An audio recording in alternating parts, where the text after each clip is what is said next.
Je vais commencer en portugais. Bonjour à tout le monde. Je voudrais, depuis le Brésil, vous dire bonjour. Et un bonjour qui indique qu'on s'attend avec beaucoup d'impatience ce que nous allons faire ensemble. Je suis natif.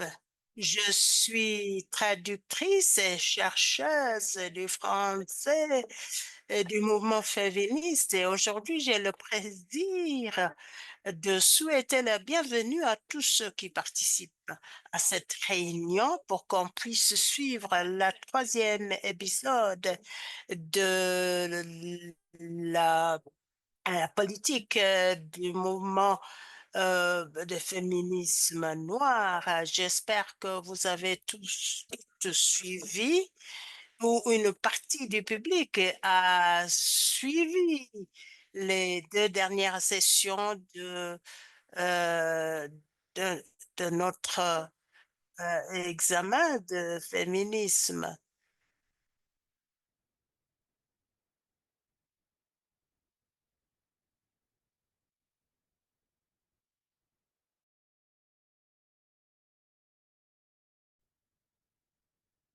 C'est la troisième fois que nous invitons les mouvements partenaires à partager leurs connaissances et la façon singulière dont comment elles se définissent et les solutions qu'elles proposent pour leur territoire et la contribution à ériger les ponts entre les différentes communautés. Il y a la question des Caraïbes. Le thème de cette session, pour ceux qui ont suivi la première session, nous avons traité d'autres questions. Deuxième concernait comment le mouvement féministe se définit dans le contexte et comment les différents territoires confrontent ce problème du féminisme noir. Donc, nous aimerions les participantes des Caraïbes à partager avec nous ce qu'ils ont appris. Ce n'est pas uniquement sur les Caraïbes, parce que nous essayons toujours dans notre mouvement de nous faire à comprendre les uns les unes et les autres. C'est pour cela que notre session d'aujourd'hui se penche sur les, la question des Caraïbes à la croisière. Et nous sommes très heureuses euh, que nous, que notre modératrice ait accepté. Elle est juriste, elle est des îles Caraïbes. Il croit à l'occupation des espaces.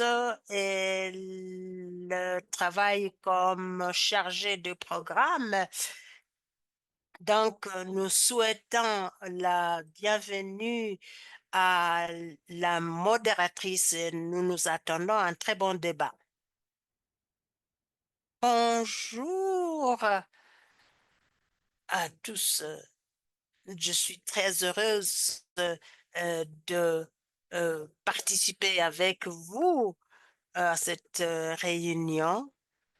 On vous a dit qui je suis. Je suis féministe noire. Je suis des Caraïbes également. Je suis très heureuse d'avoir cette possibilité de partager mes idées avec vous.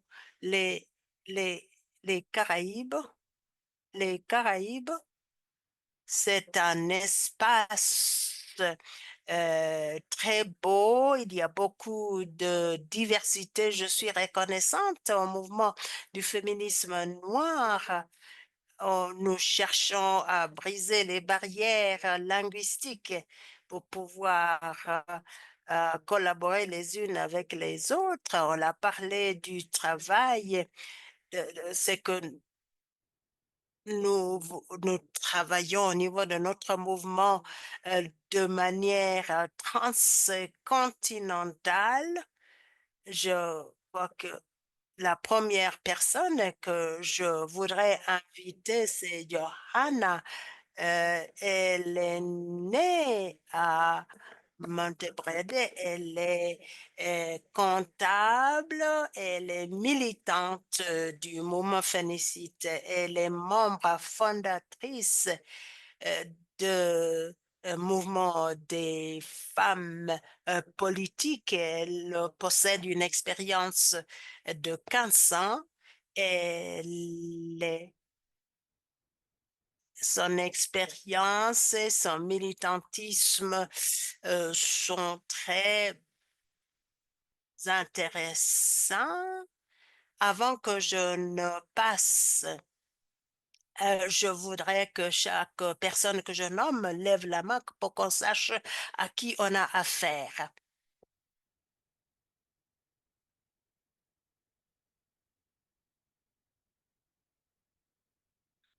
Bonjour. Je m'appelle Johanna Faustine Keller. Je suis de la République dominicaine et je coordonne le mouvement des femmes politiciennes de Mamadingo. C'est un mouvement des femmes noires qui lutte contre le racisme. Deuxième panéliste, elle s'appelle Tara. Elle est d'Haïti, elle est de Port-au-Prince, elle est journaliste militante, elle est engagée vis-à-vis les droits féministes. Donc, elle est la coordonnatrice de Ganji Plan. C'est une organisation féministe qui a été fondée il y a quelque temps.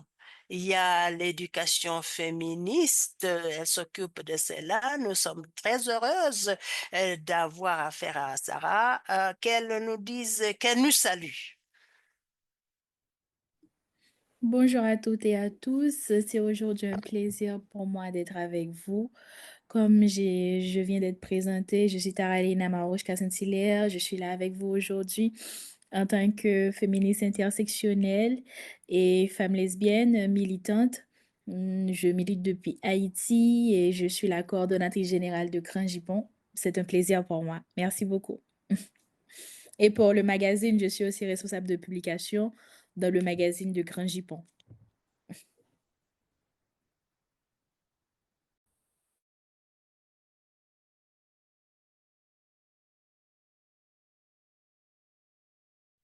Merci beaucoup, Tara.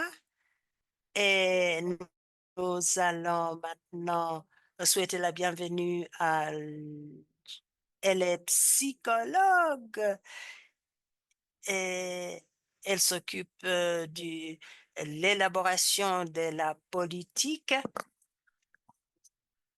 Elle cherche à se baser sur les données réelles pour participer à différentes interventions. Chérie, bonjour à tous. C'est pour moi un très grand plaisir que d'être des vôtres. Je m'attends avec impatience à ce que nous allons nous dire les unes et les autres. Je pense que nous allons passer des bons moments ensemble.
Comme il a été dit, nous sommes à la croisière. Il y a des questions intersectionnelles et dans la République dominicaine, il y a des mouvements anti-Haïti. Est-ce que vous pouvez parler de cette situation et quel impact cela a sur vous?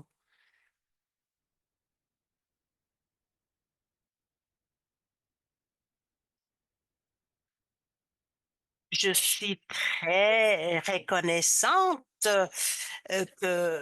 de pouvoir participer à ces dialogues et de vous parler de cette île. Je voudrais également remercier le fond du mouvement féminisme noir et je suis très heureuse que nous puissions dialoguer les unes avec les autres. Il y a les Afro-Caribéennes qui travaillent dans leurs espaces respectifs. Pour parler de la République dominicaine, c'est difficile parce que on traverse beaucoup de choses différentes, et cela en même temps. Et euh, parler du racisme anti-noir, il est difficile parce qu'au cours de la dernière décennie, tout ce dont vous parlez, le racisme, ce sont des choses qui se sont produites. Les discours, ça ne se limite pas au discours, il y a également des pratiques. Il y a 12 ans, pour vous donner un exemple, il y a eu un jugement une que, qui disait que 2000 Dominicaines noires qui étaient d'origine haïtienne, ces personnes restaient sans nationalité. La plupart de ces personnes sont sans État en ce moment. Alors, est-ce que vous m'entendez bien? Oui, oui, allez-y, continuez, Johanna. Très bien. Et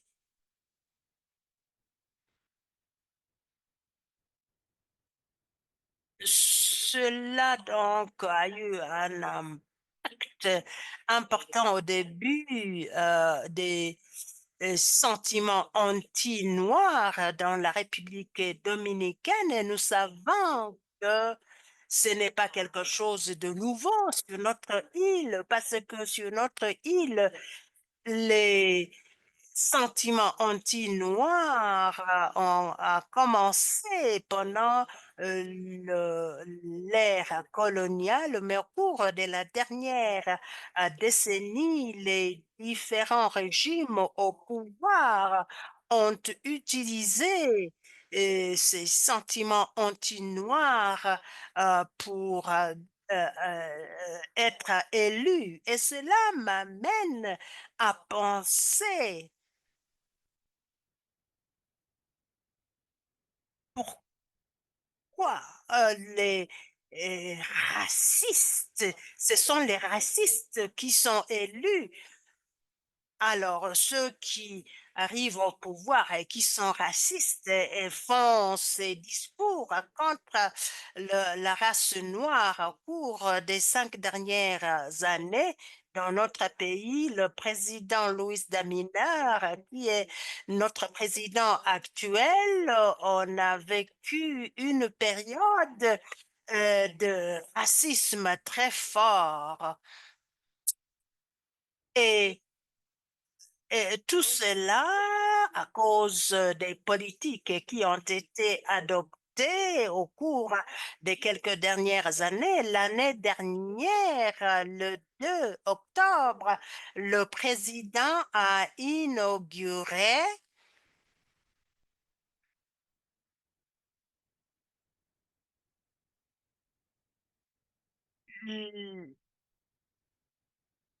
On a donc expulsé de notre pays quelques immigrés. Et il y avait une majorité importante de Noirs parce qu'il y avait la violence de la police contre les Noirs.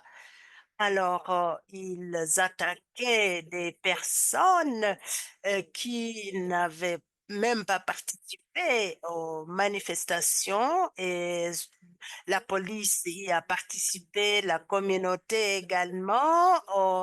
L'année dernière, au mois d'avril, le président a adopté de nouvelles mesures.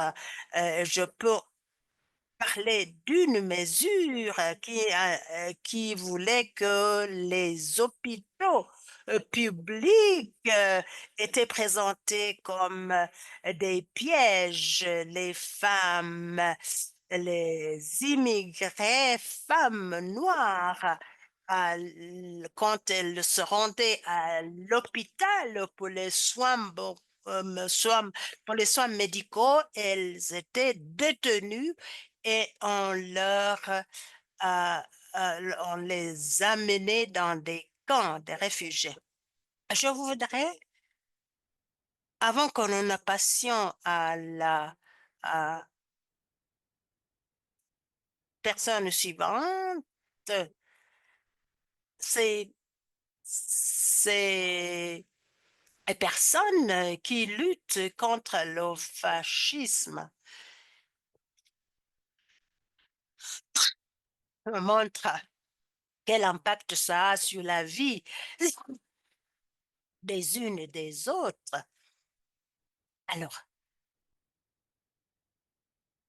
on cherche à adopter des idéologies antifascistes, antiracistes. Donc, je vous suis très reconnaissante d'avoir partagé tout cela avec nous. Nous passons à Tara.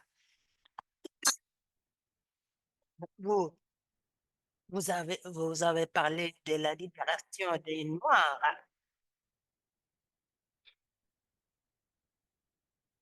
mais euh, Haïti est puni pour faire tout cela. Est-ce que vous pouvez nous parler de cela? On entend l'espagnol. Ok. Euh,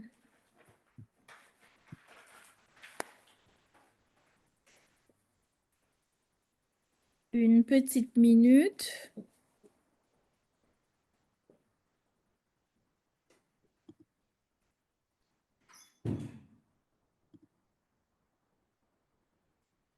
Bon, je dois vous remercier pour la question. Évidemment, est-ce que vous m'entendez bien? Ok, ok, merci. Donc, euh, comme pas mal de vous peut-être le savent ou pas, Haïti est la première république noire libre qui a mené une révolution qui était à la fois anti-racisme, anti-esclavagisme et anticolonialisme. Certes, il y a eu quelque temps avant la révolution qui a été faite par les USA, mais cette révolution-là n'était pas anti-racisme. Donc, c'est vrai que les États-Unis ont pris leurs indépendants.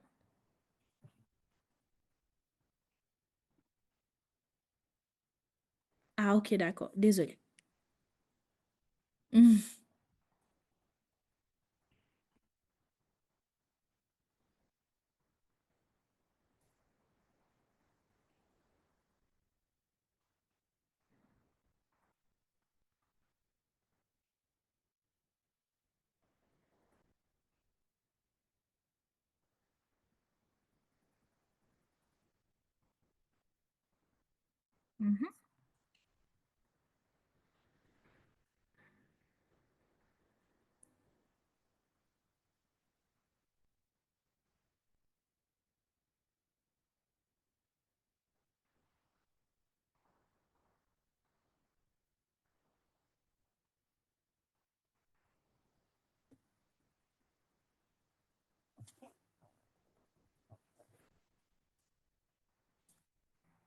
OK.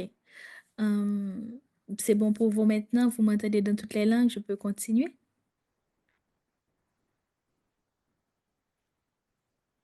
OK.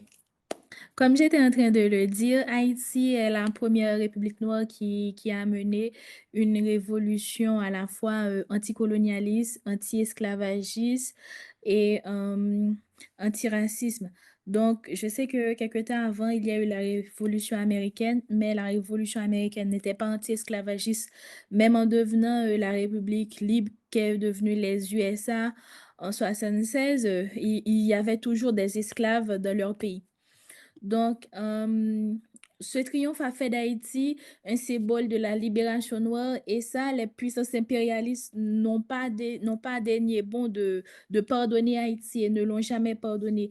Et pour ça, il y a pas mal d'exemples. Si on peut prendre par exemple la dette française pour l'indépendance, on a dû payer pour notre indépendance.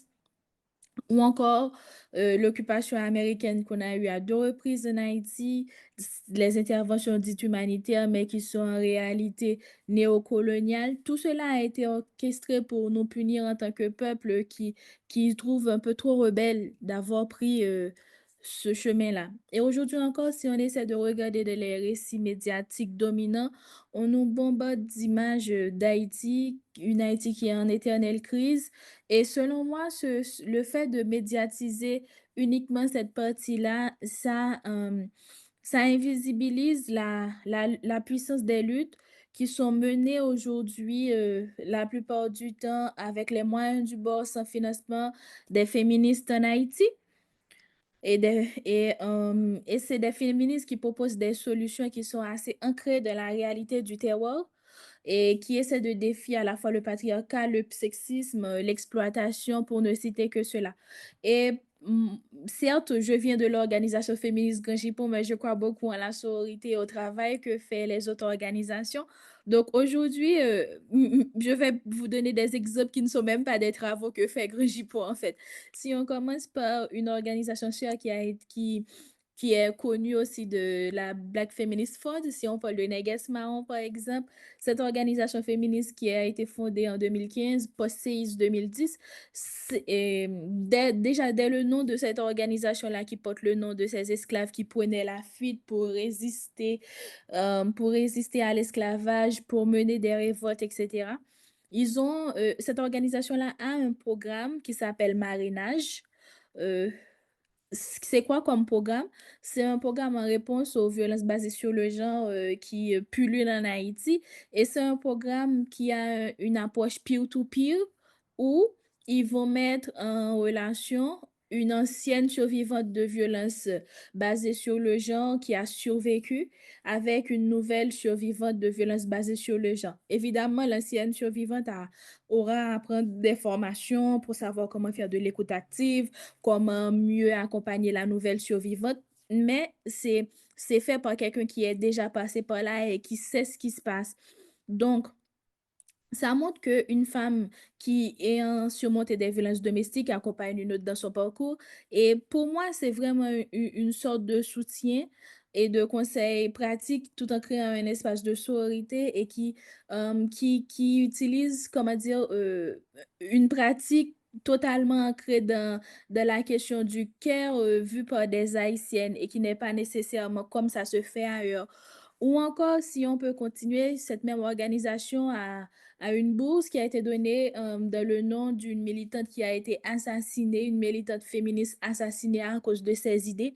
Et cette bourse, c'est pas juste une bourse où on donne l'argent et c'est fini, mais c'est une bourse où, mis à part le fait euh, d'accompagner les enfants qui ne peuvent pas payer l'écolage, cette bourse-là forme ces enfants sur leurs droits à la santé sexuelle et reproductive, sur comment prévenir les VBG, désolé. Donc, pour moi, je trouve que c'est des actions qui montrent un peu comment est-ce que les féministes en Haïti essaient de co-construire des espaces malgré cette image de crise perpétuelle. Et si on essaie de continuer, il y a d'autres organisations qui sont un peu plus anciennes, par exemple la SOFA, qui est une organisation sœur, mais plus ancienne que nous. C'est une organisation post-86, donc à la fin du départ et du dictateur Duvalier.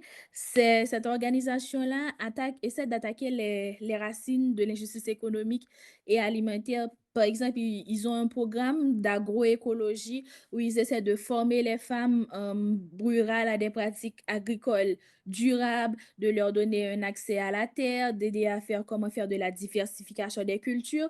Et c'est très important parce que si on essaie de regarder dans le cas d'Haïti où il y a seulement 8% des femmes qui ont accès à la terre contre 20% des hommes dans les milieux ruraux.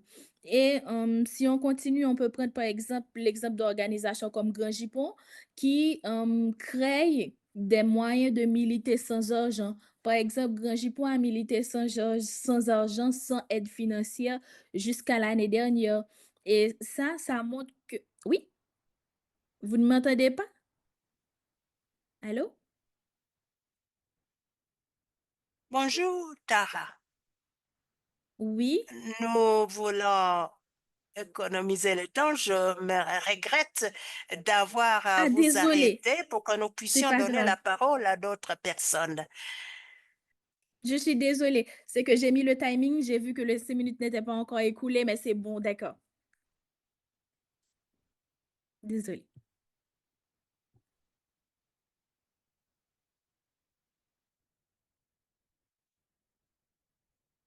Avant qu'on ne passe à la question suivante, je voudrais vous faire des annonces d'ordre pratique parce que nous allons euh, pouvoir avoir une session de questions-réponses. Pour cette On a session, cinq nous minutes avons pour répondre 5 minutes. à la question. Donc, je vous demande de faire deux choses, mais parler lentement pour les interprètes. Donc, essayez d'équilibrer cela pour moi. Et je vous invite maintenant à... donc, qu'est-ce qui marche au niveau... Mm, mm.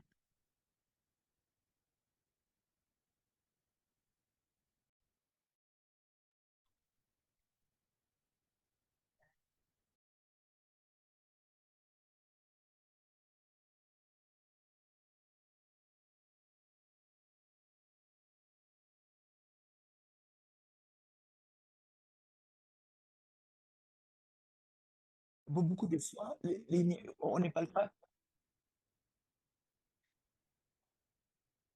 C'est important de dire qu'il y a l'exclusion systématique. En Jamaïque, à travers la région jamaïcaine, il y a des personnes trans qui travaillent dans un contexte dans lequel leur identité n'est pas reconnue de façon juridique. Il y a un accès limité aux soins, des santé, accès limité aux écoles, il y a la stigmatisation et il y a aussi, vous avez des personnes qui souvent repousse les autres vers les marges et le travail que nous faisons, et le travail que nous avons fait jusqu'à maintenant, que nous avons essayé de documenter comment ces réalités, quel est l'impact de ces réalités dans la vie, dans les projets de recherche que nous avons entrepris. Et, cela montre que les personnes trans au Jamaïque ont des problèmes à accéder à des soins qui tiennent compte de la genre et que beaucoup n'ont même pas accès à des soins de base. Donc, ils vont, même pour recevoir des soins de santé, c'est vraiment un problème pour la communauté des personnes trans. Les personnes trans sont aussi exclues du marché du travail. Et cela les rend vulnérables. euh, et, et les expose à l'exploitation. Et aussi, il y a des attaques qui ne sont pas isolées. Ces attaques sont liées aux tendances générales. Au Jamaïque, nous disons que quand, quand les États-Unis éternuent, la Jamaïque devient malade. Donc, les choses se font au niveau international. C'est un contexte culturel, mais quand même, tout ce qui se passe aux États-Unis a un impact sur ce qui se passe dans la région Caraïbe. Le mouvement d'extrême droite, qu'il s'agisse des groupes évangélistes qui exportent la rhétorique contre le genre, ou, ou même des mouvements en Amérique latine qui vont renforcer cette discrimination. Donc, le langage à travers la région, c'est la même chose. Les tactiques sont les mêmes. Ce que je voulais dire, c'est le lien qui, c'est qu'on est lié au niveau international. La communauté trans, à travers les Caraïbes, se renforce, les associations, les pays se renforcent les uns les autres. Nous travaillons en partenariat avec des réseaux de la société privée et nous travaillons dans différents espaces de façon à nous permettre de partager des stratégies pour pouvoir développer des nouvelles politiques et dire à ce qui se passe aux personnes trans en Jamaïque va avoir un impact sur les droits des personnes trans. Et donc, il y a la résistance, même si la, le problème se trouve au niveau global. Merci beaucoup, j'apprécie ce que vous venez de dire. Quand vous dites que en Antique, nous avons un problème et c'est vraiment, vous avez parlé de façon très claire et de quoi a l'air la politique, c'est très clair à ce que vous venez de dire. Et ce que nous voulons dire à part cela, merci beaucoup. Vous avez soulevé des points très, très importants. Et maintenant, Amine, vous êtes un leader qui a contribué au travail des féministes à travers les Caraïbes. Nous voulons que vous nous parliez de l'état de financement des mouvements féministes dans les Caraïbes. Est-ce que vous pouvez nous en parler des limites de ces financements? Parlez-nous aussi des possibilités. Moi, j'ai appris beaucoup et vraiment j'ai pris note de tout ce qui a été dit par celles qui m'ont précédé. Merci pour cette excellente question, Zoé. Et je voudrais peut-être revenir un peu en arrière parce que j'ai France sur l'état des financements dans les Caraïbes il y a 20 ans de cela. Et je voulais dire que nous, oui, nous avons quand même marqué du progrès, mais nous n'y sommes pas encore. Donc, le budget moyen des organisations à travers les Caraïbes et moins de 50 000 $ et ce sont les organisations ordinaires qui font le travail d'organisateurs des mouvements. Et c'est vraiment un budget très petit en tenant compte du travail qu'il y a à faire, qui se fait à travers les Caraïbes. Je me rappelle que j'étais dans un des pays, il y avait à peu près 30 organisations des femmes à travers les Caraïbes, dans les pays des Caraïbes. Quand j'ai demandé à ces organisations combien étaient des volontaires, il y avait à peu près 26 de ces femmes qui étaient des volontaires qui faisaient le travail, et ils faisaient le travail incroyable, messieurs, pas des volontariats. Ce que cela démontre, c'est la façon de laquelle le financement dans cette région est limité et que ces financements, pour pouvoir accéder à un financement des bases, vous avez un financement pour que les lumières restent allumées, pour payer les membres du personnel, payer le loyer, pour que les programmes puissent continuer. Mais ces financements et permettez-moi de parler, d'utiliser le mot d'une activiste, Angélique Nixon, je ne sais pas si elle est là avec nous cet après-midi. Si elle n'est pas là, il faut lui dire que j'ai prononcé son nom. Elle a dit que les mouvements caraïbes féministes sont puissants. On s'attend à ce que nous fassions le maximum avec le minimum. On à ce qu'on offre les soins pour les enfants, qu'on organise nos programmes, on paye les loyers, que nous faisions tout le travail. Ce n'est pas pérennisable. Ce que nous voyons, les, les, le sous-financement chronique dans la région. C'est que les gens sont épuisés, beaucoup de gens sont complètement épuisés et cela devient de plus en plus difficile de se lever tous les matins, de continuer à faire le travail.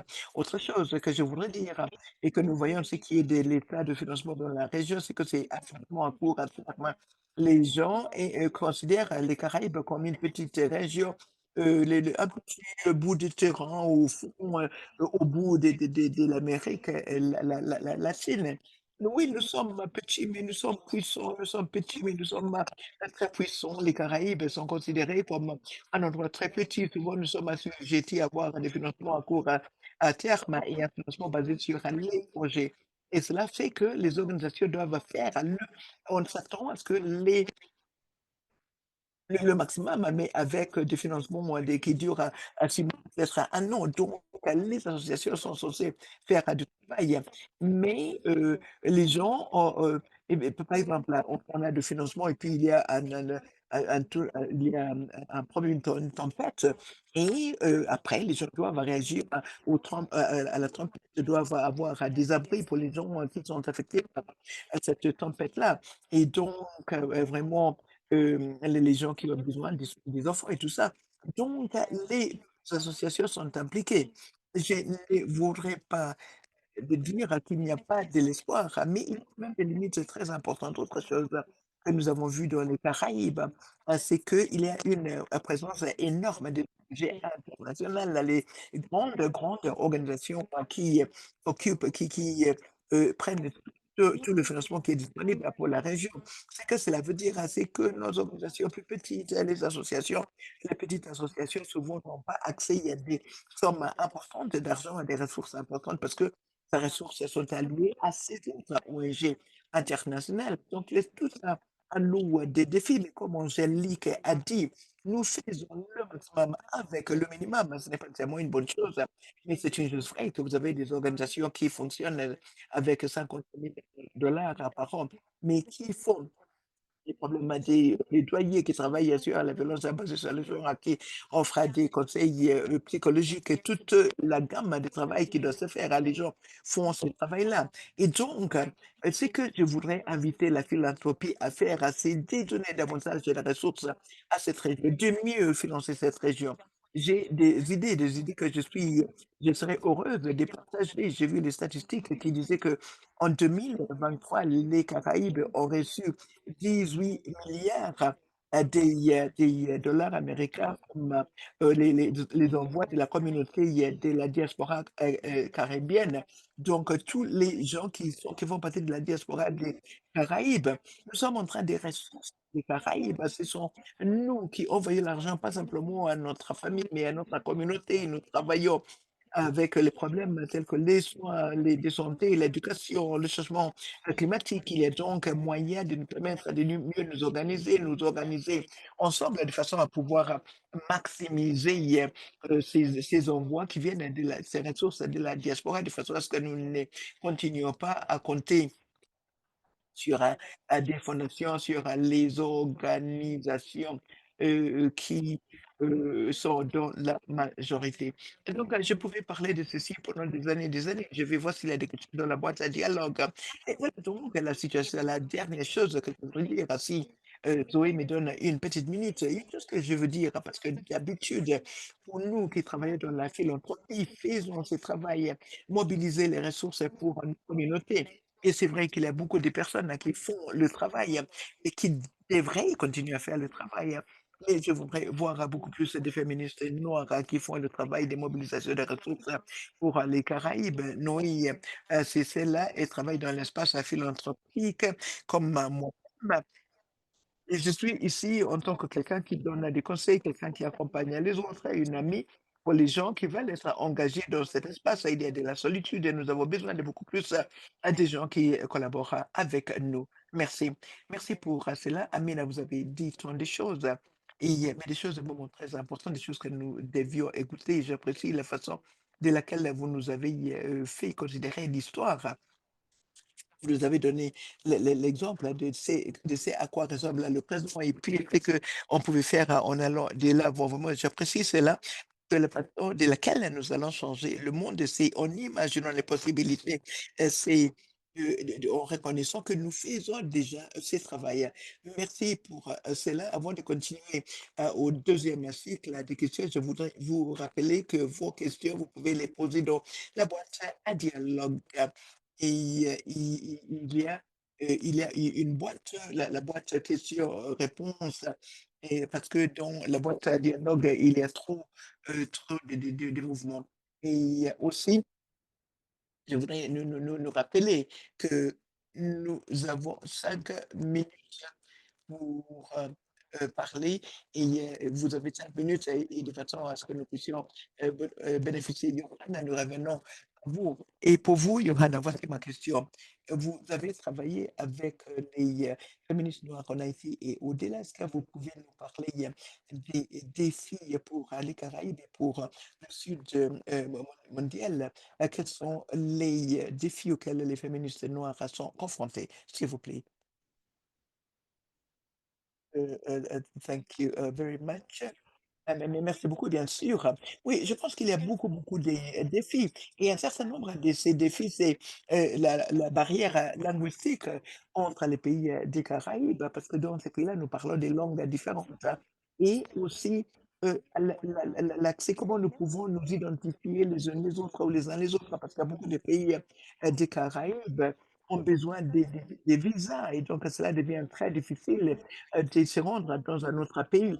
Et je pense qu'un autre, défi qui est très important, c'est l'accès aux ressources et je pense que pour, les Caraïbes, il y a, il y a très peu de ressources qui sont, disponibles. Je vous donne, comme exemple, quand nous voyons que nous avons dans des espaces féministes en Amérique latine et mais dans les Caraïbes, il n'y a que, 1 ou 2 dis organisations, si nous sommes les seuls dans ces espaces-là et je pense que devons continuer à mettre en place des espaces dans les Caraïbes, les Caraïbes, pour nous aider à nous identifier les unes les uns les autres, à nous permettre de travailler les uns les unes avec les autres pour renforcer la solidarité parmi les personnes des Caraïbes et que les îles ne doivent pas nous sentir isolés.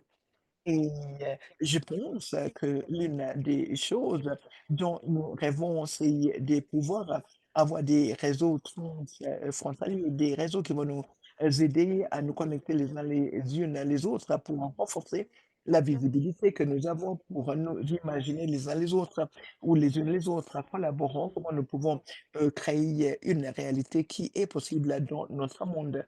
Autre chose, un travail que je suis en train de faire actuellement. Je suis en Haïti. Je suis, j'assiste à la première réunion qui a été organisée localement. L'organisation euh, ESLA 2027, l'Organisation pour la construction d'ESLA, c'est une réunion des Caraïbes et de l'Amérique latine et des féministes. Et cette réunion aura lieu en 2027 en Haïti. Et pour nous, ça a été vraiment un rêve qui est en train de se transformer en réalité.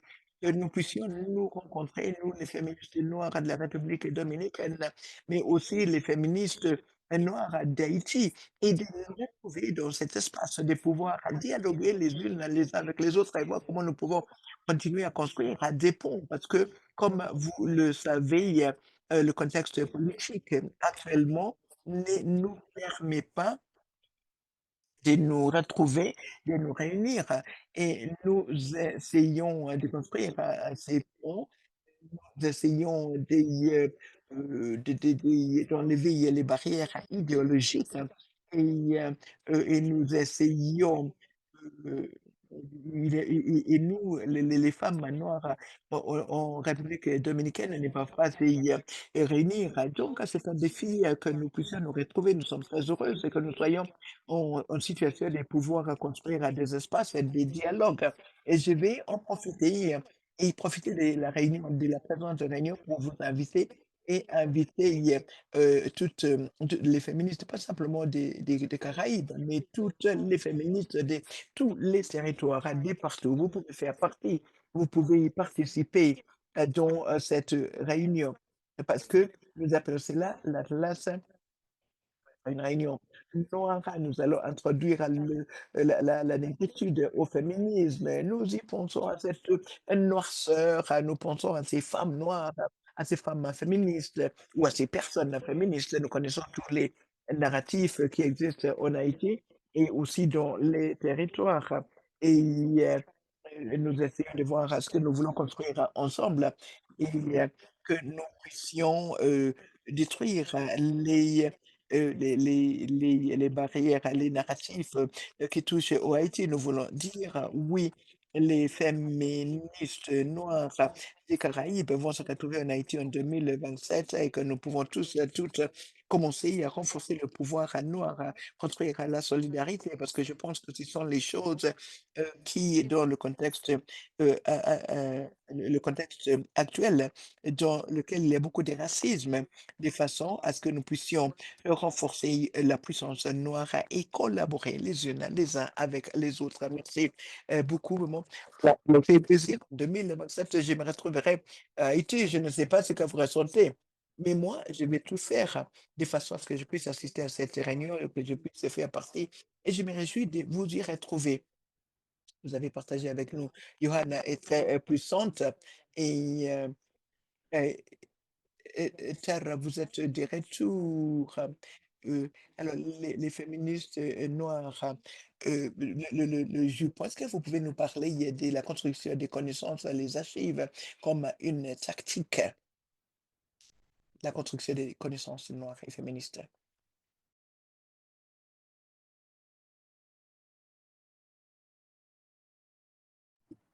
Désolée. Euh, En Haïti, c'est très difficile d'avoir accès aux ressources féministes, soit par les livres, parce que premièrement, les livres ne sont pas toujours accessibles dans les bibliothèques ou encore dans les librairies en Haïti. Et quand on les trouve dans les librairies en ligne, qu'on veut les commander, c'est très difficile de les faire rentrer dans le pays parce qu'on a tout souvent des soucis avec notre aéroport qui est fermé, etc. Et avec le banditisme qui contrôle et la plupart des ports en Haïti, c'est très difficile de faire entrer des ressources. Et en voyant ce problème-là, par exemple, avec Grand Jipon, on a décidé de développer une Féministèque, qui est une bibliothèque féministe en ligne. Oui? OK.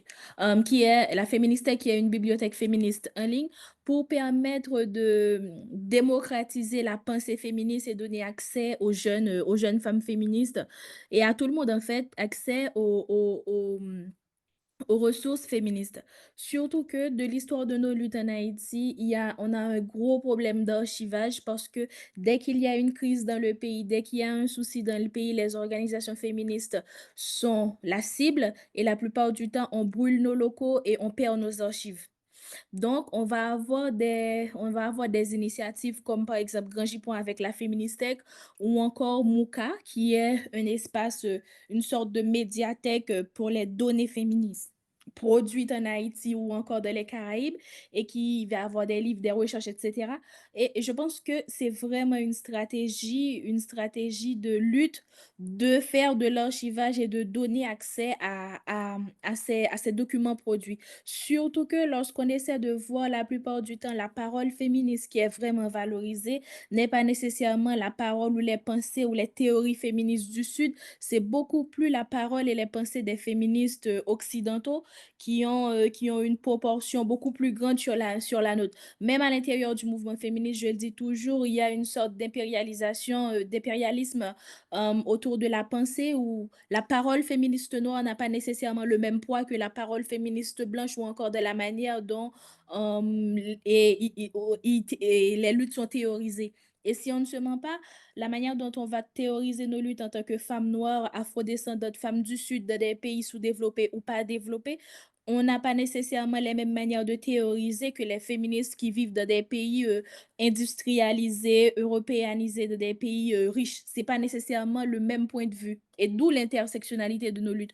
Donc, pour moi, franchement, je pense que donner accès aux ressources féministes et faire de l'archivage féministe pour garder, c'est vraiment... merci.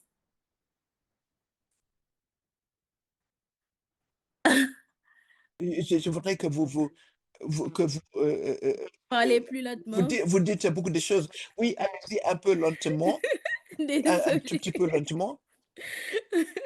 Désolée, c'est que c'est vraiment ma manière de parler. Donc, j'essaie de me calmer, mais ordinairement, je parle comme ça. Donc, comme j'étais en train de le dire, je pense vraiment que donner accès, l'archivage, c'est une manière de lutter. Garder nos luttes, c'est une manière de lutter, de garder la trace de ce qu'on a fait et de donner accès à nos productions aux jeunes féministes qui viennent, aux féministes déjà présents. Pour moi, c'est vraiment une manière de militer et c'est de l'amour radical, en fait, pour moi. Moi, je trouve que c'est une preuve d'amour quand je donne à une jeune féministe l'accès de lire n'importe quel livre féministe qu'elle aimerait lire sans aucune répartition pécuniaire de sa part. Je trouve que c'est une forme d'amour en tant que grande sœur de pouvoir faire ça pour mes petites sœurs. Et je peux pas faire grand-chose, mais avec Grand Jipon, on essaie de faire ça, par exemple. Et il y a Mooka aussi, pour les féministes de la Caraïbe. Il y a des ressources en français, en créole haïtien ou encore en anglais. Vous pouvez jeter un œil. C'est parfait en tout cas comme site que moi-même je recommande toujours dès que j'ai la possibilité de le faire. Merci beaucoup.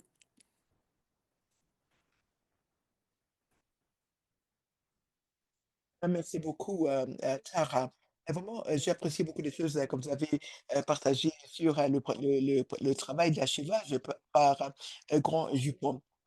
Et vous avez dit que le gouvernement de la Belgique a octroyé des ressources et le travail et d'achivage est très important, ce qui est de la culture. Mais si on peut faire cela du point de vue féministe, c'est vraiment très puissant et je pense que nous avons vraiment besoin de cela en tant que personnes des Caraïbes, de pouvoir nous approprier notre histoire. Merci pour ce travail et avant de continuer au cycle suivant, je vais vous demander, Mena, Tara, Johanna, si vous pouvez prendre un moment pour regarder les questions dans la boîte à questions, pour voir à quelle est la question à laquelle vous serez disposé à répondre, de façon à ce que quand on arrive à la séance questions-réponses, nous allons pouvoir avancer facilement. Et donc, maintenant, on passe Chérie, chérie, souvent quand les bailleurs des fonds financent un sujet tel que le changement climatique, ils ne tiennent pas compte vraiment de financer les organisations trans qui sont affectées. Alors, les organisations qui ont des leaders trans souvent sont oubliées. Et, est-ce que vous pouvez nous parler comment on peut mieux financer mieux financer les organisations trans? Merci pour cela. Encore, Zoé, c'est une importante question et je crois que, Amine, on avait parlé un tout petit peu quand elle avait fait sa présentation, mais je pense que l'un des défis les plus importants, c'est le fait que les financiers considèrent que la question, trans est vraiment, c'est la même chose que l'égalité des genres ou les questions LGBTQI. Cela peut dire que, quand on finance, par exemple, le changement climatique, la résilience et même le domaine de la santé, ils ne vont pas voir comment une organisation qui a un leader trans ou une organisation trans pourrait être impliquée dans ces différents domaines thématiques. Mais en tant que personne trans, nous pensons que ces communautés trans sont affectées par les questions plus larges. Et quand les bailleurs à des fonds mettent tout le monde dans un même panier et ils sont considérés comme les personnes transgenres et que cela peut avoir un impact sur l'égalité des genres, mais on voit que tout le monde est un être humain. Les personnes trans sont des êtres humains comme tous les autres humains. Et par exemple, quand il y a eu le tour, la tempête, on a entendu dire que les femmes trans ne pouvaient pas accéder les abris et ces femmes trans ne savaient pas où aller parce que parce que les personnes n'ont pas parce que les besoins spécifiques des personnes trans n'ont pas été tenus en considération. Donc, je pense que quand les bailleurs à des fonds vont faire leur financement, il faut qu'ils tiennent compte de ces groupes trans parce que s'ils ne font pas ça, ils vont exclure à des personnes parmi les plus vulnérables. Des points de vue des personnes trans, il est important de reconnaître le fait que les personnes trans travaillent dans tous les secteurs, qu'il s'agisse de la santé, le climat, le marché du travail, l'éducation, ainsi de suite. Et ils ne représentent pas tout simplement un groupe d'identité. Ce sont des êtres humains qui ont besoin d'un accès égal, qui ont besoin de la protection. Donc, quand on finance les organisations qui ont des leaders trans, c'est une façon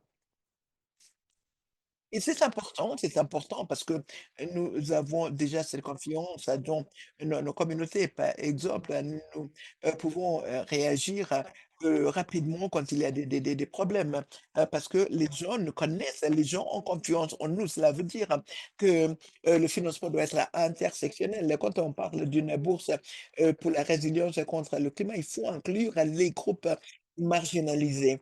Et donc, quand il y a une catastrophe, euh, et les groupes trans, elles sont très vulnérables. Donc, ultimement, je pense que c'est que les financiers devraient faire, c'est tenir compte de la question des personnes trans, comprendre que l'inclusion des personnes trans va renforcer la société toute entière. Quand vous investissez dans la communauté des personnes trans, vous investissez dans une société caribéenne plus stable, plus inclusive, plutôt que de dire, ah, voilà, c'est un problème des droits des genres ou d'égalité des genres. Merci chérie. Vous avez soulevé un point très important. Vous avez parlé du fait que, quand Heu, vous que vous avez dit quelque chose de très important, c'est, que vous avez parlé des personnes, trans et que quand vous financez un groupe, trans, quand on parle par exemple de la résilience, contre le changement climatique, c'est que nous permettons à ces personnes trans Sans de aucune et cela pour moi confiance. est important. Parfois nous pensons Parfois, que aux autres groupes, nous leur donnons cela parce qu'ils méritent, mais la confiance, c'est une relation. Nous voulons qu'ils soient le plus à l'aise possible. Amina, c'est la dernière question de ma part. Euh, sur la base des questions récentes que nous avons, les forces de l'extrême droite, est-ce que cela a eu un impact sur le financement de la région et quelle est la réponse? C'est une bonne question. C'est une excellente question parce que euh,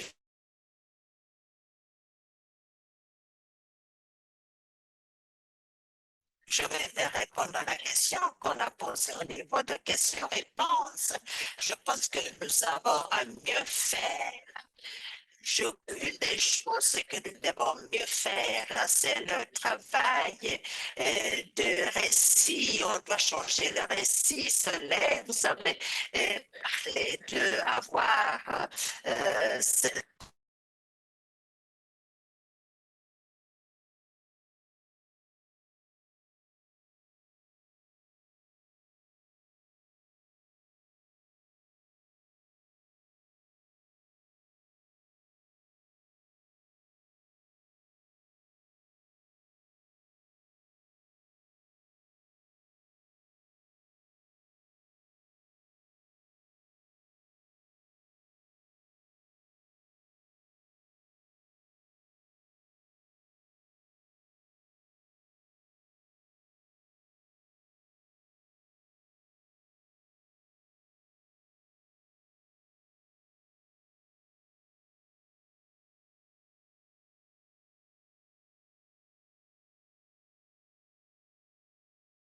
de quoi ressemble notre communauté et dire de quel appui de quel accompagnement nous avons besoin.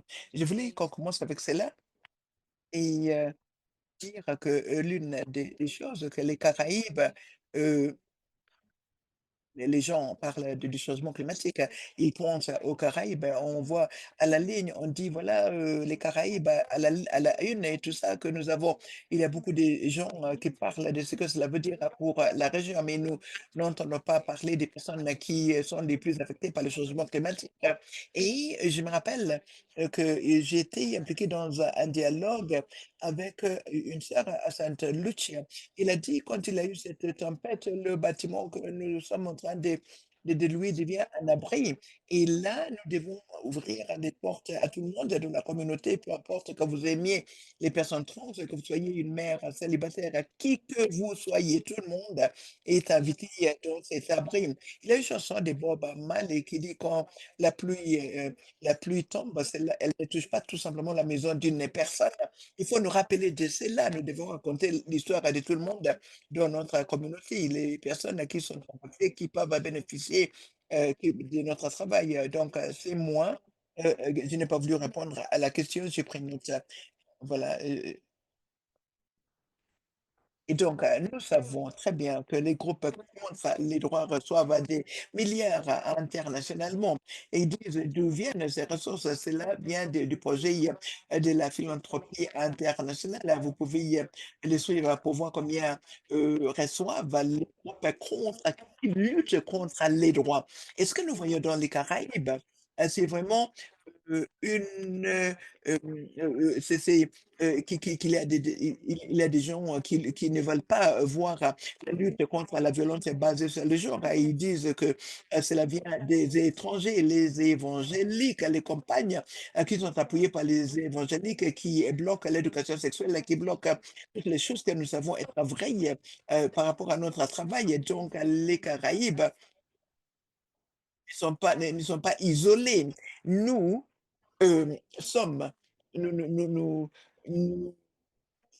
il y a un niveau très élevé des mésinformations, il y a beaucoup de craintes et nous disons que nous devons avoir peur les uns les unes des autres. Et donc, je pense que l'une des choses que les financiers progressistes réfléchissent, c'est que il faut voir à comment ils peuvent réagir plus rapidement. Et donc, la réponse rapide, le financement, quand il y a des attaques, par exemple, dans tel ou tel endroit, il faut faire confiance aux organisations, il faut pouvoir bouger l'argent rapidement parce que nous savons qu'il y a d'énormes besoins et qu'il y a des choses qui se passent tout le temps. Mais aussi, je pense qu'une autre façon que les financiers progressistes, c'est qu'ils travaillent ensemble à l'idée des partenaires différents qui se réunissent pour dire, ah, voilà, nous devons ressourcer les Caraïbes ensemble. N'est pas nécessaire pour un financier de donner 20 000 par-ci, 50 000 par-ça. Est-ce qu'on peut dire qu'on a besoin d'un milliard pour les Caraïbes et que nous nous organisions entre les partenaires de financement pour pouvoir faire bouger ces ressources vers les Caraïbes? Donc, les groupes qui luttent contre les droits sont très bien financés. Comme je l'ai dit au début, nos organisations, nos mouvements continuent à être à financer. Et donc, le travail devant nous, c'est le travail que le Fonds féministe noir est en train de faire. Comment est-ce que nous pouvons lutter contre cela? Comment est-ce que nous pouvons nous assurer qu'il y ait des ressources pour accompagner notre travail et pour pouvoir renforcer la solidarité transnationale? Parce que nous en avons besoin. Je ne sais pas si je parle trop vite, mais je vais m'arrêter pour permettre aux autres de répondre aux questions. Mais le travail est là, le travail doit se faire, et la seule façon, de faire ce travail, c'est ensemble. Avant de continuer, aux questions, je voudrais dire, par exemple, Amina, vous savez, vous avez dit, comment le mouvement contre les droits est financé, vous avez parlé de l'importance de pouvoir, partager nos histoires. Ils savent comment, raconter les histoires, ils savent comment, comment raconter des histoires, ils savent comment insister sur, une stratégie. Nous devons aussi savoir comment raconter, nos histoires. Et notre histoire est vraie, et donc nous devons être très fortes dans cela. Et donc maintenant, avant de vous donner à vous, les panélistes, de répondre aux questions qui vous intéressent, je voudrais lire trois questions qui sont importantes et vous pouvez décider à laquelle vous voulez répondre. Mais je vais choisir donc trois questions. Et la première question, c'est de savoir La première question est la suivante. Les femmes, quelles sont les barrières principales aux ressources comme américaines euh, noires? euh, Comment est-ce comment est-ce que que nous nous pouvons, pouvons nous faire en pouvons sorte remplir qu'il ces y ait une paradigmes pour mieux meilleure accompagner solidarité? notre travail collectif? Et puis pour Et la terminer, dernière question, Dans dans le le contexte contexte des Caraïbes, comment caribéen, est-ce que la violence est comment, basée sur Israël, le changement climatique, quelle est quelle est l'intersection l'importance de qu'il y a cela entre le et changement comment climatique quelle est la et situation de la financement quand s'adresse violence à CISM domestique. Alors, individuellement ou je ensemble? voudrais vous Alors, parlez rappeler lentement, s'il vous de, plaît, mais de aussi parler je vous donne chaque lentement et minute je à vous chacun donne pour répondre à donc la question de 5 minutes votre pour choix que répondre j'ai partagé à dans une la boîte des questions questions-réponses. que je viens de Dites-nous quelles poser. sont vos dernières réflexions. Vous allez Je commence choisir. avec Je vais Johanna. commencer par Johanna. Je Je vais vais y aller avec commencer Johanna. par Johanna pour que nous puissions Et donc, suivre Johanna, je vous donne le la parole. même rythme.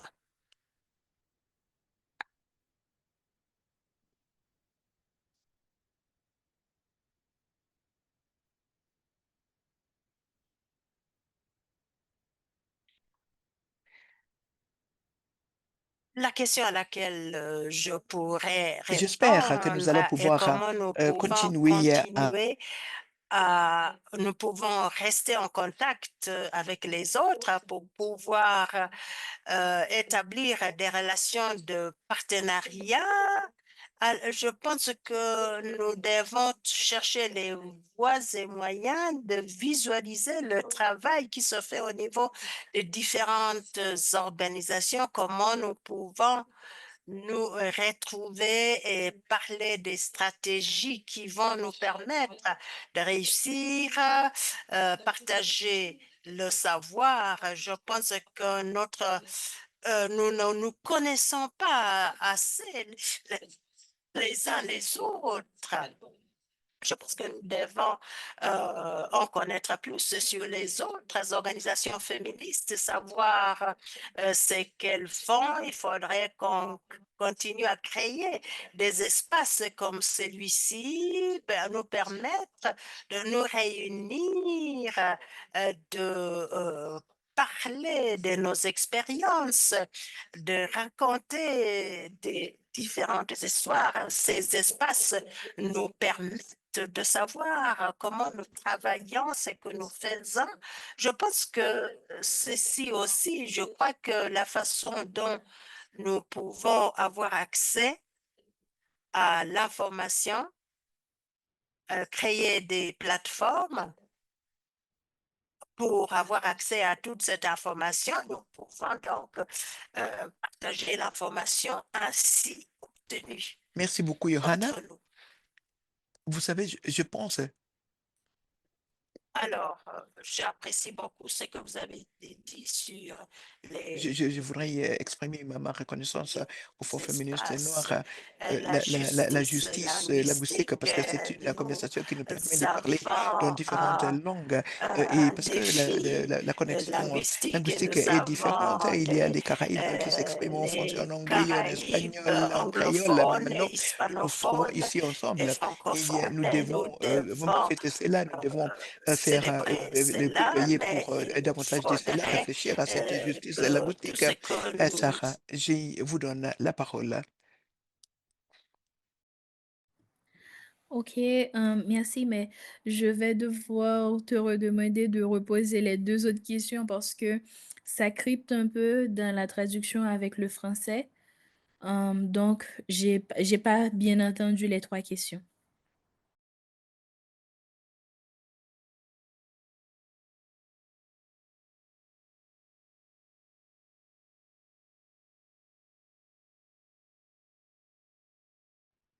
Donc, je vais s'il y a une question dans la boîte à dialogue qui vous intéresse, vous pouvez y répondre.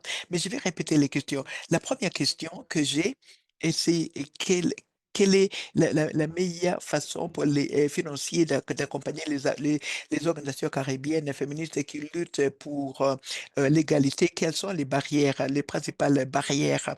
La deuxième question, c'était une noire américaine qui a dit en tant qu'américaine noire, je ne suis pas de la diaspora caribéenne? Comment est-ce que nous pouvons avoir une plus grande solidarité aux États-Unis pour pouvoir faire mieux notre travail collectif? Et la troisième question, dans le contexte des Caraïbes, comment est-ce que la crise de la violence est basée sur le genre et le changement climatique? Et quelles sont les voies de financement quand on s'adresse à ces thèmes individuellement et ensemble? Il y a d'autres questions qui parlent du financement. Et si vous n'êtes pas à l'aise avec cette question de financement, non, si vous ne voulez pas parler de cela, je comprendrai très bien. Vous pouvez, euh, euh, euh, euh, oui, Amina, peut-être elle comprend mieux la question des financements. Donc, vous ne vous sentez pas obligé, Sarah, mais vous pouvez parler de votre expérience, parler du point de vue de votre expérience et comment, et l'accès au financement de votre point de vue. Ok, d'accord, merci beaucoup. Je pense que je vais répondre à la première question qui a été posée, qui parle des financements et comment mieux financer, par exemple, les organisations de la Caraïbe. Euh, Là, je parle exactement de mon expérience avec Grand Jipon et de mon expérience aussi en tant que personne qui a longtemps travaillé dans le développement de projets, donc qui allait chercher les fonds chez les bailleurs. Il y a un grand souci, c'est que il y a peu de financements qui sont, on va dire, OCB friendly.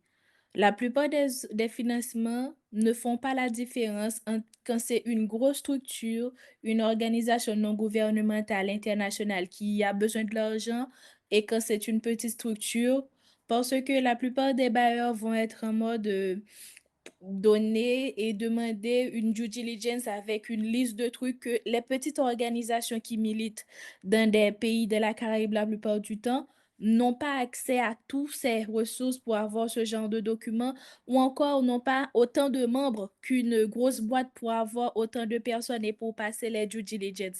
Et ça, c'est un grand souci. Ça crée de la fatigue émotionnelle et tout, et les bailleurs ne prennent pas ça en compte. Je pense que il faut des financements aussi qui sont tournés vers les besoins qu'il y a dans le pays au moment T et des besoins identifiés par les organisations à ce moment T. Il y a aussi une autre catégorie de financement qui viennent avec leur ligne directive qui te dit tu es censé faire XXX sans nécessairement se demander est-ce que la ligne que j'apporte avec mon financement est une ligne qui est nécessaire ou encore les organisations de ce pays-là ont besoin de ça en ce moment. Je pense qu'on a besoin de beaucoup plus de financement basé sur la confiance, le respect et basé sur la solidarité et qui nous permettent de co-créer notre mouvement dans notre pays et qui comprennent aussi qu'on est des petites structures, qu'on travaille avec des personnes qu'on ne paye pas la plupart du temps. Donc, si je ne paye pas une personne, je ne peux pas lui demander, par exemple, de me faire un rapport de 100 pages comme les UN. C'est pas possible. Et ça, je pense que c'est ça. Il nous faut des bailleurs qui comprennent ça et qui vont dans le même sens des choses qu'on milite aussi. Ça va être ça moi-même, je pense, pour mieux financer les organisations. C'est un peu que pour mieux nous financer, il faut nous écouter, comprendre nos besoins, comprendre nos objectifs et comprendre aussi comment on travaille. Merci.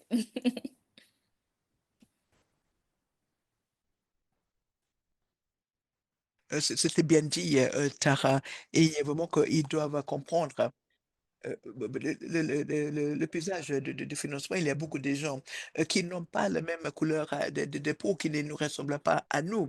Et donc, on a besoin de beaucoup plus de personnes qui nous ressemblent à nous, de façon à ce qu'elles puissent comprendre. Sarah, avant de continuer, je voudrais vous demander comment est-ce que les gens peuvent accéder à la bibliothèque virtuelle dont vous avez eu à parler?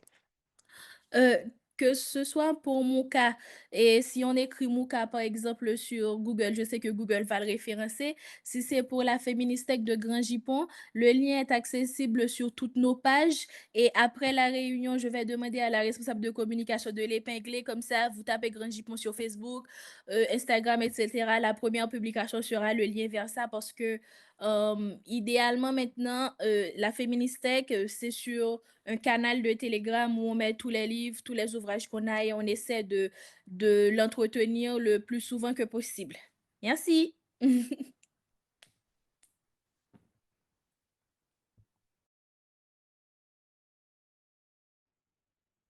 Merci. Oui, ouais, voilà, je vais visiter cette bibliothèque et je vous invite toutes et tous à faire de même. J'ai encore 2 questions et donc j'ai quelques réponses à des questions que j'ai en tête. La première question est Alors, comment est-ce comment que nous est-ce pouvons, que heu, nous contourner le fait que pouvons les Caraïbes sont euh, considérés comme étant des petits pays et les éviter pays qui ce ne sont pas problème très importants?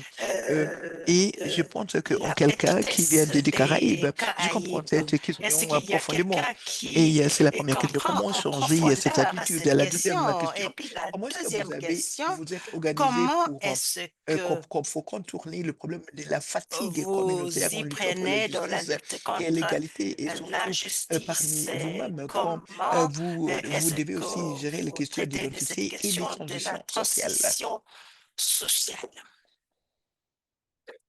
Je pense Je pense que que je je vais vais répondre à la première question, intervenir parce sur que la la première plupart d'entre nous question avons parlé parce que la du plupart sujet de d'entre nous ont financement. parlé de la Mais question ce du que je peux financement. dire euh, Les avant, bailleurs de fonds, quand on parle des gens qui comment considèrent les est-ce que nous Caraïbes comme étant pouvons les petits pays, contourner comme on cette l'avait question dit, de la euh, petitesse nous, nous des sommes pas Caraïbes? petits, mais nous Nous sommes sommes puissants. Oui, nous sommes petits, petits, mais mais nous sommes en même grands. temps, nous sommes Parce que on nous grands. voit souvent, nous sommes, Et on nous entend, on nous remarque. cela Et cela ne ne devrait pas devrait pas nous donner ne devrions l'impression pas que nous nous sentir sommes de petits peu parce que nos pays sont d'importance. petits. Et la Je façon de pense contourner, c'est là, que c'est peut-être en mettant en place des partenariats. Nous faisons tous et toutes le même travail. Et au lieu de faire cela de façon isolée, il faut peut-être identifier différentes organisations qui travaillent dans le même domaine que vous, pas nécessairement le même groupe de personnes. Peut-être vous auriez la communauté des personnes trans, mais peut-être c'est un problème LGBTQ. Vous travaillez en partenariat, vous contactez un même financier, vous communiquez les informations que vous voulez communiquer aux financiers. Je pense qu'il est important, comme cela a été dit, de raconter nos histoires. parfois Parfois, nous on ne ne raconte pas nos histoires de la meilleure façon que arrivons nous pas puissions le faire. Et je à pense que nous transmettre devons notre message essayer de le voir plus comment nous pouvons efficacement raconter nos possible. Il histoires pour faudrait nous que nous assurer que les travaillions messages sont communiqués. Parce que si vous n'êtes pas là, ils ne connaissent pas votre réalité. C'est nous qui avons la responsabilité de nous vendre sommes à nos réalités, responsables à pour nous, pour que les autres comprennent ce qui est en train de se faire dans la région et la façon de laquelle ils peuvent être comprendre ce qui se passe dans d'utilité la pour nous. région. Voilà, donc je pense que Ça, c'est très c'est important très important. pour pouvoir contourner ces problèmes-là. Il avait aussi une question autour de la Problème, fatigue il y a la de question de la la communauté. Et comment est-ce que nous également. pouvons Comment est-ce contourner ces que problèmes il faudrait que d'être fatigué? Il faut avoir des partenariats, il faut partenariat et ça travailler va en réseautage. Même si nous sommes en train de faire le travail, pour nous avons des ressources limitées, nous le savons très bien. Et ce que nous pouvons faire, c'est d'avoir la force dans les chiffres. Nous pouvons accéder à des organisations plus larges, leur demander pour l'appui technique, leur demander de rester un peu flexible, un peu souple et leur demander de nous donner des conseils pour que nous puissions avoir des façons pérennisables de continuer avec notre travail et de façon à ce que nous ne puissions pas nous épuiser. C'est énormément de travail, nous ne sommes pas trop nombreuses et parfois nous n'avons pas la capacité vraiment de pouvoir répondre aux exigences, de rendre compte, de préparer des rapports. Il est donc important que nous comptions les uns les unes sur les autres, de façon à ce que on ne nous considère pas comme étant petits, pour que nous puissions raconter l'histoire de la façon qui va être bénéfique pour toutes les communautés au service desquelles nous sommes. Merci beaucoup. Je vais vous donner, Amina, je vous donne la parole. Oui.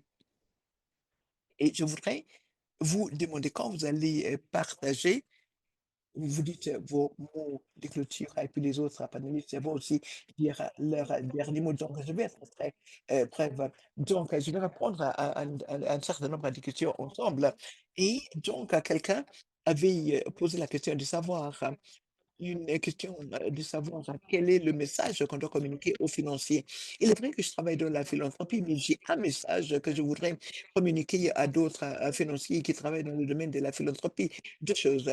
Tout d'abord, financer la justice linguistique, nous permettre la possibilité de nous trouver ici. Il y a 200 personnes qui viennent de toutes les régions du monde et de pouvoir communiquer les unes les uns avec les autres. C'est très important.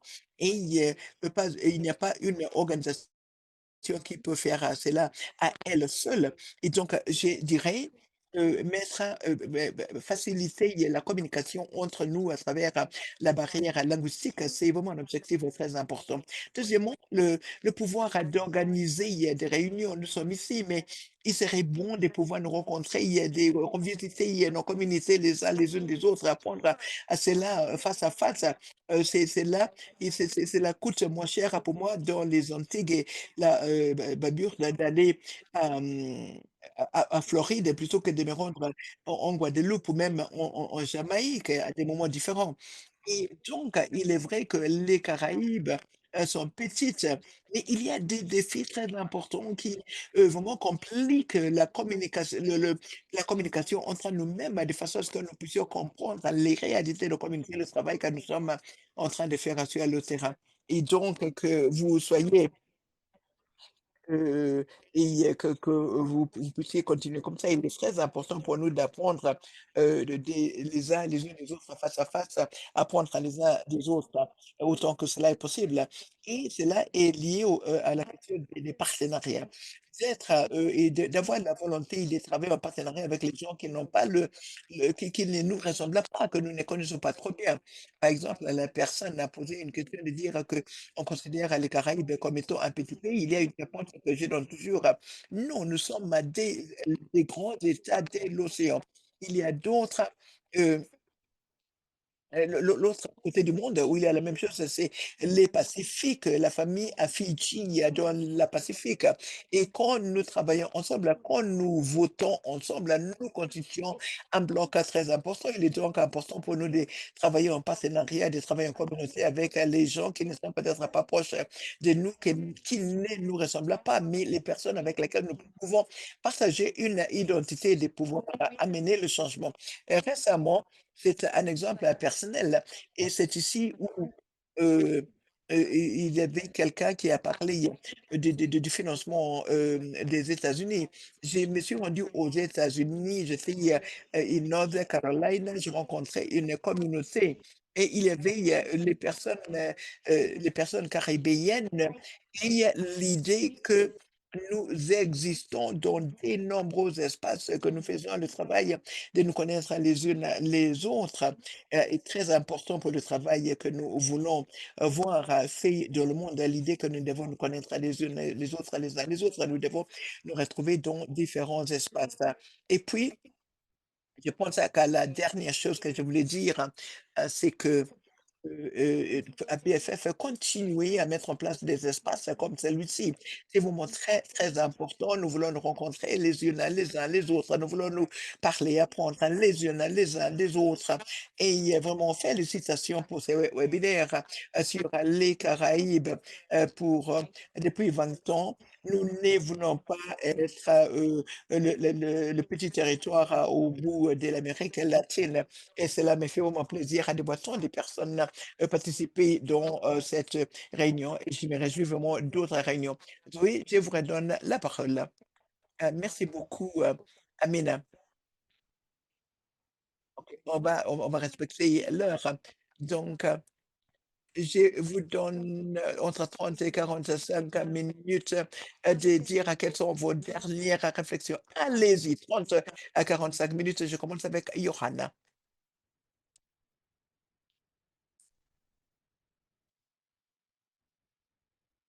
Je suis vraiment très, très heureuse. J'y pars vraiment heureuse, motivée, très enthousiaste, parce que je croyais que nous devons continuer à avoir des espaces comme celui-ci.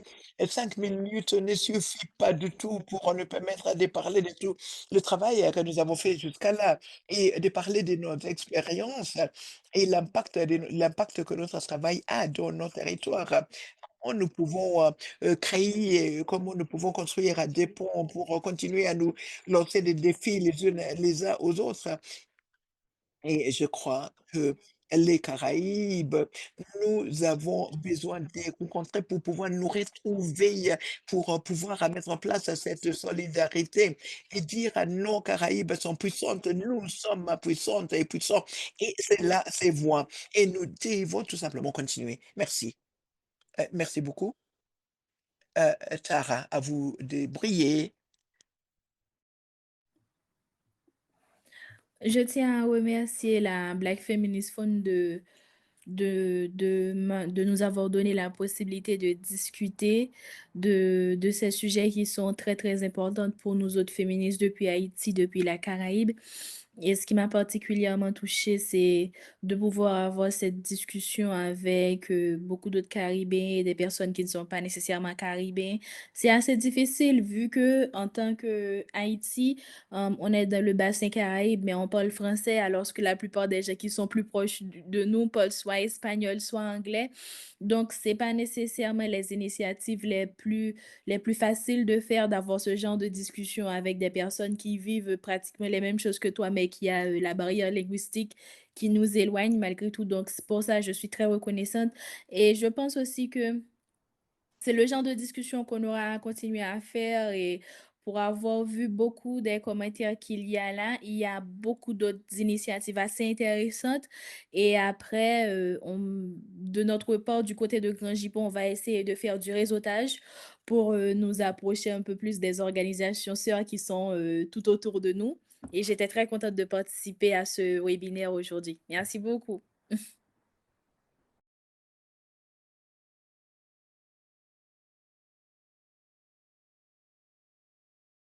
Mais merci beaucoup. En dernier et pas des moindres, Chéri.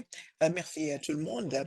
Vraiment, ça a été un plaisir pour moi cet après-midi, la conversation avec mes collègues.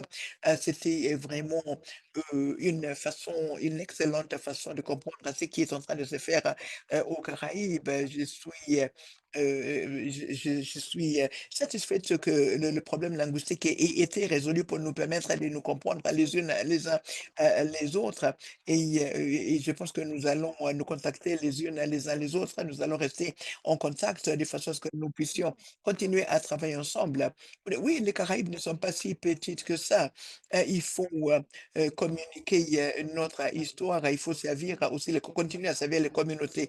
J'apprécie vraiment que le dialogue ait eu lieu comme elle a eu lieu. Merci. Et Amina, euh, oui.